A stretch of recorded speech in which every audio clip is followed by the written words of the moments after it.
And in our continuing coverage, a closer look at the billions of dollars already allocated to the state of Colorado from the federal government to overcome the challenges of COVID-19. But some smaller Colorado counties say they're being overlooked.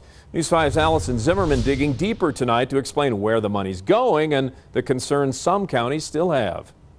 The amount of money states get from the CARES Act is based on their population. In Colorado, we'll be seeing about $2.23 billion. But larger local governments are entitled to some of that money, and they get to keep 45% of their share. That's if they're a county of more than 500,000 people. In all, the state gets to keep about $1.7 billion coming from the CARES Act, but smaller counties say they need the help. It's very, very concerning. There's some confusion and uncertainty in Colorado counties right now. Every single county, regardless of your size, has seen a huge impact in this.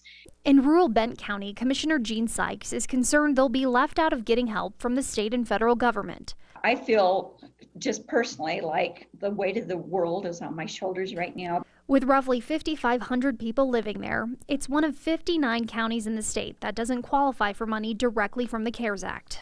The nearly $1.7 billion going to the state will be up to the legislature on what happens next. Our top priority is getting through this crisis. Representative Danae Escar chairs the Joint Budget Committee. We need to have more flexibility and more funding coming from the federal government. Under the CARES Act, states and local governments have to spend the money on COVID-related expenses. So for the federal government to be getting this money out the door quickly, we appreciate. But when they put the limitations on it that they do, sometimes that holds our hands back from being able to really do the work that we need to do. Escar says she sees the need for counties getting help, but there's also confusion at the state level on some of the ways they're able to use the money coming from Congress, like helping out K-12 education. Can we use these federal dollars to backfill that part of the budget? Those are the questions that we're asking now. We're still waiting for federal guidance from the Federal Treasury Department.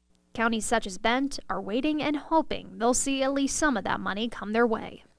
This affects every single person in our county, and you certainly want to do the things that are right for them. And the state's updated budget forecast coming out at the beginning of May will be a big indicator to lawmakers as they start to make those budget decisions. We'll continue to keep an eye on those discussions for you. Always watching out for you, Southern Colorado. Allison Zimmerman, News 5.